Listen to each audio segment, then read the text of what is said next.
الحمد لله نحمده ونستعينه ونستغفره ونؤمن به ونتوكل عليه ونعوذ بالله من شرور أنفسنا ومن سيئات أعمالنا من يهده الله فلا مضل له ومن يضلله فلا هادي له ونشهد أن لا إله إلا الله وحده لا شريك له ونشهد أن سيدنا ومولانا محمدا عبده ورسوله صلى الله عليه وسلم أما بعد فأعوذ بالله من الشيطان الرجيم بسم الله الرحمن الرحيم إنا أنزلناه في ليلة القدر وما أدراك ما ليلة القدر ليلة القدر خير من 1000 شهر تنزل الملائكة والروح فيها بإذن ربهم من كل أمر سلام هي حتى مطلع الفجر وقال تبارك وتعالى وإذا سألك عبادي عني فإني قريب أجيب دعوة الداع إذا دعان فليستجيبوا لي وليؤمنوا بي لعلهم يرشدون صدق اللہ العظیم۔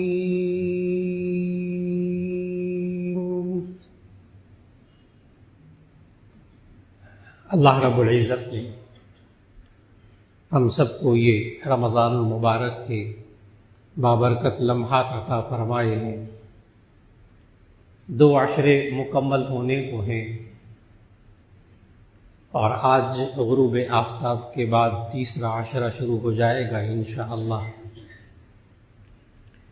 یہ وہ عشرہ جس میں لیلۃ القدر بھی ہے، وہ عشرہ کہ جس میں معتکفین اعتکاف بھی کرتے ہیں، اور دعاؤں کی قبولیت کے یہ خاص لمحات ہیں۔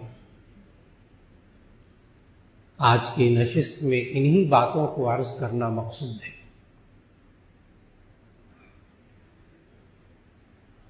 شب قدر کی اہمیت، یہ رات ہوتی کیا ہے، کب ہوتی ہے، ہم کیسے اس بات کا یقین کر لیں کہ ہمیں شب قدر مل گئی اور ہم نے اس میں عبادت کر لی، اور پھر اس شب قدر کی فضیلت خود جو اللہ نے بتائی وہ بھی سمجھنے کے قابل ہے، اور اس شب قدر میں کیا کرنا چاہیے کہ اللہ رب العزت نے یہ سورۃ القدر نازل فرمائی، پوری سورت اس لیلۃ القدر کے بارے میں۔ قدر کا لفظی مطلب ہوتا ہے اندازہ کرنا، طے کر دینا، فرض کر دینا، مرتبہ، عزت، یہ سب قدر کے معانی لغت میں لکھے ہوئے ہیں۔ آپ بھی کہتے ہیں کہ آپ کی میرے دل میں بڑی قدر ہے، بڑا مقام ہے، بڑی عزت ہے۔ اور کہیں قدر تقدیر کے معنی میں ہوتا ہے، قدر یقدر تقدیرا، ایک بات کو طے کر کے، فیصلہ کر کے، مقرر کر کے، اندازہ کر کے طے کر دینا۔ حیرت کی بات ہے کہ شب قدر کے اس مفہوم میں اور اس کی حقیقت میں یہ سارے ترجمے شامل ہیں۔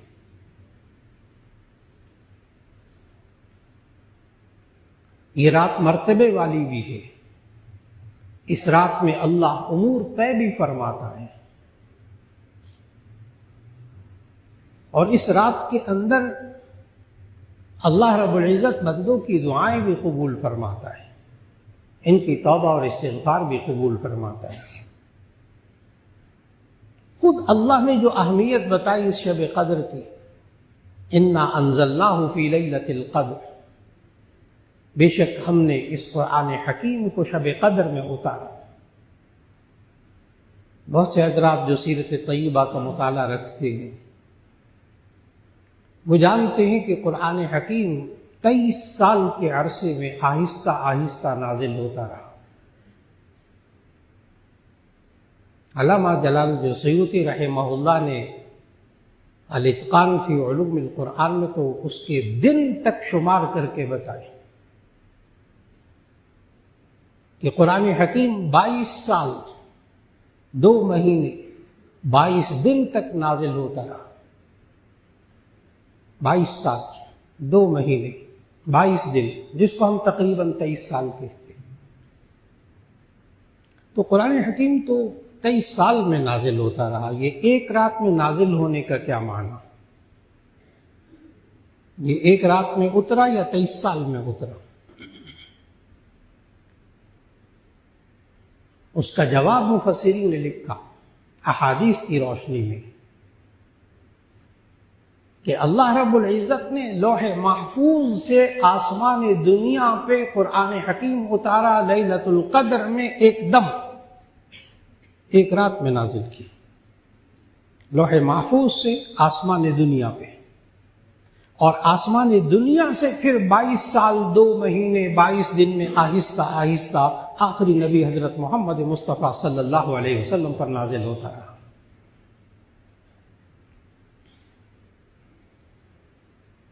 اور قرآن مجید میں مفسرین لکھتے ہیں کہ اللہ نے ان دونوں قرآن حکیم کے نازل ہونے کے لیے الگ الگ لفظ ذکر کیے قرآن مجید میں۔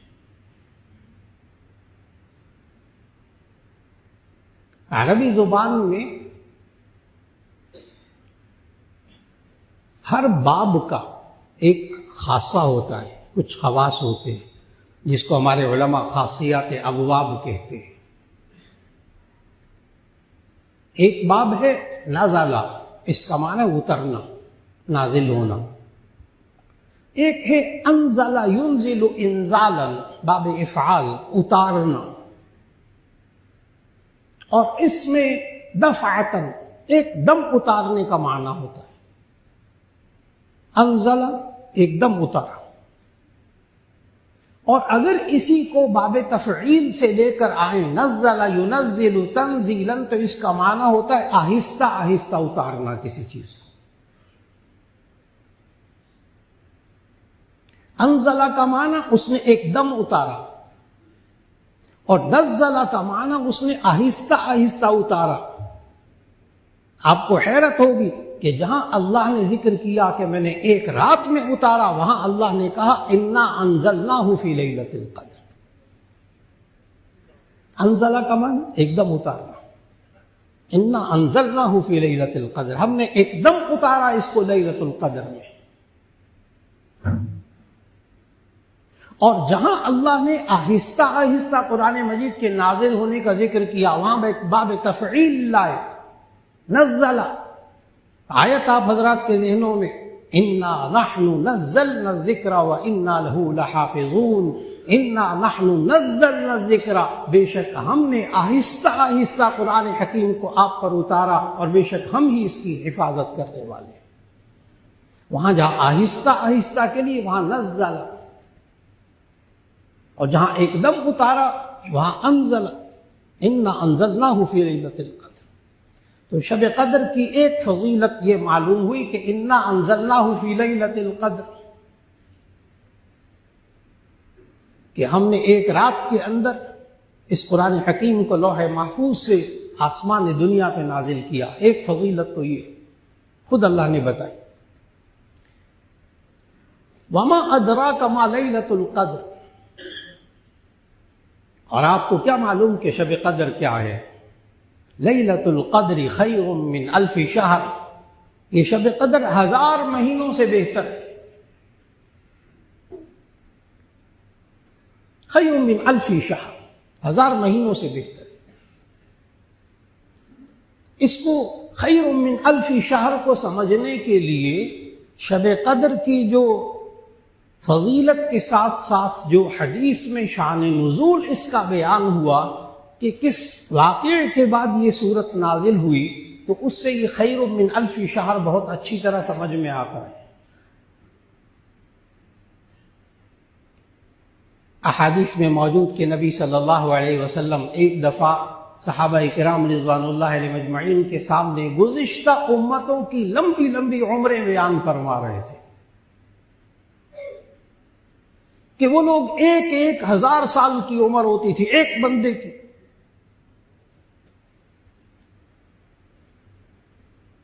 1000 سال وہ جہاد کرتا رہا، وہ عبادت کرتا رہا، تو گزشتہ امتوں کی عمریں 1000 سال۔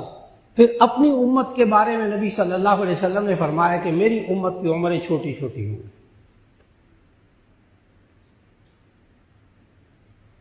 بعض حضرات اس پر پوچھتے ہیں کہ یہ جو 1000 سال، کیونکہ ہمارے دن میں 100 سال گزارنا بھی تو مشکل ہے نا، تو 1000 سال سمجھ میں نہیں آتا، تو بعض حضرات پوچھتے ہیں کہ کیا یہ 1000 سال والی روایت درست ہے کہ ایک بندے کی عمر 1000 سال ہوتی تھی پہلے؟ کیا یہ روایات مضبوط روایات ہیں، مستند روایات ہیں؟ تو اس کا جواب یہ ہے کہ ساری روایات ایک طرف، قرآن مجید کی ایک آیت ایک طرف۔ اس سوال کا جواب قرآن مجید کی ایک آیت سے ملتا ہے جہاں اللہ نے نوح علیہ السلام کے بارے میں ذکر کیا، وَلَقَدْ أَرْسَلْنَا نُوحًا إِلَىٰ قَوْمِهِ فَلَبِثَ فِيهِمْ أَلْفَ سَنَةٍ إِلَّا 50 عَامًا۔ وَلَقَدْ أَرْسَلْنَا نُوحًا إِلَىٰ قَوْمِهِ، ہم نے نوح علیہ السلام کو ان کی قوم کی طرف بھیجا، فَلَبِثَ فِيهِمْ أَلْفَ سَنَةٍ، تو وہ اپنی قوم میں 1000 سال رہے، إِلَّا 50 عَامًا، 50 سال کم، تو 950 سال تو ثابت ہو گئے۔ پھر یہاں بھی مفسرین نے کہا کہ یہ 950 سال، فَلَبِثَ فِيهِمْ أَلْفَ سَنَةٍ إِلَّا 50 عَامًا، تو یہ جو 950 سال رہے یہ نبوت کے بعد کی زندگی ہے، اور نبوت سے ملنے پہلے جو زندگی ہے اگر اس کو بھی شمار کر لیا جائے تو ممکن ہے کہ یہ 1000 سال سے بھی بڑھ جائے، لیکن 950 سال تو ثابت ہے قرآن سے، اس لیے باقی روایات کے اوپر توجہ کی ضرورت بھی نہیں ہے۔ تو نوح علیہ السلام نے 950 سال اپنی قوم میں گزارے، تو اتنی لمبی لمبی عمریں ہوتی تھی، اور نبی صلی اللہ علیہ وسلم نے فرمایا کہ میری امت کی عمریں چھوٹی چھوٹی ہوگی۔ تو ایک بہت سیدھا سا سوال ہے جو آپ کے ذہن میں آ رہا ہے، وہی اس وقت صحابہ کرام کے ذہن میں آ گیا، یا رسول اللہ صلی اللہ علیہ وسلم، اس کا مطلب تو یہ ہوا کہ اگر ہم 100 سال بھی عمر ہو اور ہم دن رات عبادت کرتے رہیں پھر بھی ہم وہ 1000 سال والے کے برابر تو نہیں ہو سکتے۔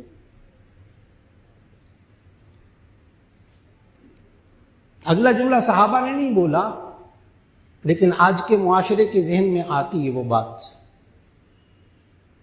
کہ وہ پہلے لوگوں کی عمریں 1000 سال، یہاں زیادہ سے زیادہ 100 سال،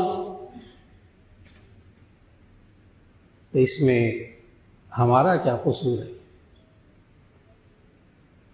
بین السطور ہمارا کیا قصور ہے؟ ہم تو 100 سال بھی عبادت کرتے ہیں دن رات، تو 1000 سال کو نہیں پہنچیں گے۔ اس پر اللہ نے یہ سورۃ القدر نازل فرمائی، لیلۃ القدر خیر من الف شہر، یہ شب قدر 1000 مہینوں سے بہتر ہے۔ اب 1000 مہینوں کو آپ 1000 کو 12 پہ تقسیم کیجیے، اس کے سال بنائیے، تو آپ کو حیرت ہوگی۔ 1000 مہینوں کے سال بنائیں گے تو یہ سال بنیں گے 83 سال 4 مہینے، 83 years and 4 months، 83 سال 4 مہینے۔ ایک رمضان میں ایک شب قدر کو پانے والے کو 83 سال 4 مہینے سے زیادہ کا ثواب ملے گا، اور خیر من الف شہر، بہتر، برابر بھی نہیں، بہتر۔ تو اگر ایک شخص جو شب قدر کو پالے، اور آپ حضرات یہ ذہن میں رکھیے گا، خواتین بھی سن رہی ہیں، مرد بھی سن رہے ہیں، کہ آپ میں سے ہر ایک یقینی طور پر شب قدر کو پا سکتا ہے۔ ابھی اس پر بات ہوگی انشاءاللہ، یقینی طور پر یہ ذہن میں رکھیے۔ تو اگر کوئی شخص لیلۃ القدر کو اس میں عبادت کر کے، ابھی اللہ نے یہ عمریں دی ہوئی ہے اور پھر اس کے بعد اللہ تعالیٰ 20 سال 25 سال 30 سال 50 سال زندگی دے، تو ایسی صورت میں یہ انسان 11 سال اگر مسلسل شب قدر میں عبادت کرتا رہے تو یہ 1000 سال والی عمر والے تو بہت پیچھے رہ جائیں۔ ہر سال 83 سال 4 مہینے، اور 11 سال کے بعد پھر یہ انسان 1000 سال والی عمر سے زیادہ عبادت کا ثواب پا چکا ہوگا۔ اس لیے بڑی اہمیت دیجیے گا اس بات کو۔ اور پھر خیر من الف شہر، 1000 مہینوں سے بہتر، کتنا بہتر وہ اللہ جانتا ہے۔ اللہ قادر ہے کہ ایک شب قدر کی عبادت 1000 سال سے بھی زیادہ اس انسان کو ثواب دے دے، اللہ قادر ہے۔ تو دوسری فضیلت شب قدر کی یہ معلوم ہوئی، ایک تو یہ کہ اس میں قرآن حکیم اللہ نے نازل کیا، نزول قرآن کی رات ہے۔ نمبر 2، اس میں عبادت کرنا یہ 1000 مہینوں سے زیادہ ثواب کا باعث ہے۔ تیسری فضیلت اللہ نے اس صورت میں بتائی شب قدر کی، لیلۃ القدر خیر من الف شہر کے بعد تنزل الملائکۃ والروح فیہا باذن ربہم من کل امر۔ تنزل الملائکۃ، اس رات میں فرشتے اترتے، والروح، روح القدس یعنی جبرائیل علیہ السلام نازل ہوتے ہیں، باذن ربہم، اللہ کے حکم سے، اللہ کی اجازت سے، من کل امر، ہر بات کو لے کر نازل ہوتے ہیں۔ اب آپ کے ذہن میں آ رہا ہوگا اس کو لیلۃ القدر کیوں کہتے ہیں، کیونکہ اس بارے میں اللہ کے علم میں سب کچھ موجود، تقدیر میں سب کچھ طے، اور جبرائیل علیہ السلام کو اس مخلوق کے احکام دے کر، ہر حکم دے کر اللہ پھر تفصیلی حکم دے کر نازل کرتا ہے، پھر ایسا ہی ہوتا ہے۔ چنانچہ سورہ دخان کی اس آیت میں فیہا یفرق کل امر حکیم امرا من عندنا، اس سے اکثر مفسرین نے شب قدر مراد لی، فیہا یفرق کل امر حکیم امرا من عندنا، کہ اس رات میں اللہ ہر حکمت پر مبنی کام کو الگ الگ کرتا ہے، کس کو کتنا رزق دینا ہے، کتنی عمر دینی ہے، اس کا انجام کیا ہوگا، اس پر ساری تفصیلات اللہ الگ الگ اس رات کے اندر کرتا ہے۔ اور اس رات کے اندر خوب مانگا جائے، خوب اللہ سے عبادت کی جائے، خوب دعائیں مانگی جائے، خوب توبہ اور استغفار کی جائے۔ تو تیسری فضیلت یہ معلوم ہوئی کہ اس رات میں اللہ فرشتوں کو نازل کرتا ہے، جبرائیل علیہ السلام کو نازل کرتا ہے، ہر حکمت پر مبنی کام کو الگ الگ کر کے اللہ اس رات کے اندر دے دیتا ہے۔ تیسری فضیلت تو یہ معلوم ہوئی۔ اور چوتھی فضیلت یہ معلوم ہوئی کہ سلام ہی حتی مطلع الفجر، کہ یہ سلامتی والی رات ہے، اس میں انسان کے لیے بھی سلامتی، اور ہی حتی مطلع الفجر، یہ صبح صادق کے طلوع ہونے تک رہتی ہے۔ یہاں یہ عرض کرتا چلوں، اس آیت پہ، اس لفظ پہ توجہ دیجیے گا، ہی حتی مطلع الفجر، یہ رات لیلۃ القدر یہ صبح صادق ہونے تک رہتی ہے، جب سحری کا وقت ختم ہوتا ہے، سحری کا اذان، فجر کی اذان ہوتی ہے، اس وقت تک یہ شب قدر کا وقت رہتا ہے۔ اور شروع کہاں سے ہوتا ہے اس کو ذہن میں رکھیے گا، یہ آج کل بہت سے ذہنوں میں نہیں ہے، اس لیے کہ یہ طاق راتیں ہوتی ہیں، ان میں مغرب کی نماز بھی پڑھی، کھانا وانا کھایا، اس کے بعد رات کو عشاء کی نماز پڑھی، پھر تراویح پڑھی، وتر پڑھے، فارغ ہو گئے، تو کہتے ہیں کہ اب ہم نے شب قدر کی عبادت کرنی ہے، آج طاق رات ہے۔ لوگ یوں کہتے ہیں، آپس میں کہتے ہیں اب ہم تراویح سے فارغ ہو گئے ہیں اور اب ہم طاق رات ہے، شب قدر کی عبادت کریں گے، یوں کہتے ہیں لوگ۔ عام لوگوں کا ذہن یہی ہے. لیکن آپ کی توجہ ایک بات کی طرف دلانا چاہوں گا کہ آپ نے یہ سمجھنا ہے کہ رات قرآن حکیم کے نقطہ نظر سے اس خالق کے نزدیک رات کب شروع ہوتی ہے؟ تو رات شروع ہوتی ہے سورج کے غروب ہونے کے بعد. جب اللہ نے قرآن میں کہا نا روزوں کے بارے میں وَكُلُوا وَاشْرَبُوا حَتَّى يَتَبَيَّنَ لَكُمُ الْخَيْطُ الْأَبْيَضُ مِنَ الْخَيْطِ الْأَسْوَدِ مِنَ الْفَجْرِ ثُمَّ أَتِمُّوا الصِّيَامَ إِلَى اللَّيْلِ، پھر تم روزوں کو پورا کرو رات تک. تو آپ کہاں تک روزوں کو پورا کرتے ہیں؟ غروب آفتاب تک. تو ثم اتم الصیام الی اللیل سے فوراً آپ نے سمجھ لیا کہ رات شروع ہوتی ہے سورج غروب ہونے کے بعد. اب اطلاعاً عرض ہے کہ جب یہ طاق راتوں میں مغرب کی نماز پڑھے گا تو اس نے شب قدر میں عبادت کی ہے. جب یہ نوافل پڑھے گا، مغرب کی سنتیں پڑھے گا، اوابین پڑھے گا، تو یہ شب قدر میں عبادت کر رہا ہے. جب یہ رات کو طاق راتوں میں جب یہ فرض عشاء کے پڑھے گا تو یہ عبادت کر رہا ہے. جب تراویح پڑھے گا تو شب قدر کی عبادت ہو رہی ہے. وتر پڑھے گا عبادت ہو رہی ہے. بڑی توجہ سے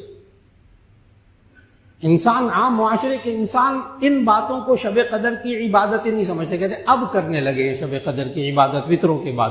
جی ضرور کیجیے، ضرور کیجیے، اللہ توفیق دے. اور اب تو چند گھنٹے کی بات ہوتی ہے، چند گھنٹے کی بات. 10 تو ویسے ہی تراویح ادا کرتے کرتے بچ جاتے. 3 ساڑھے 3 بجے پھر سحری کے لیے اٹھنا ہوتا ہے. تو باقی یہ چند گھنٹے بچے ہیں تو اللہ توفیق دے ہر ایک کو. تو خواتین و حضرات سب کے سب ان طاق راتوں میں تھوڑا سا اور جاگنے کی کوشش کر لیں. نیند دن کے وقت میں پوری کر لیجئے تو ساری رات عبادت کا ثواب مل جائے گا. آج کل تو بہت آسان ہے ماشاءاللہ.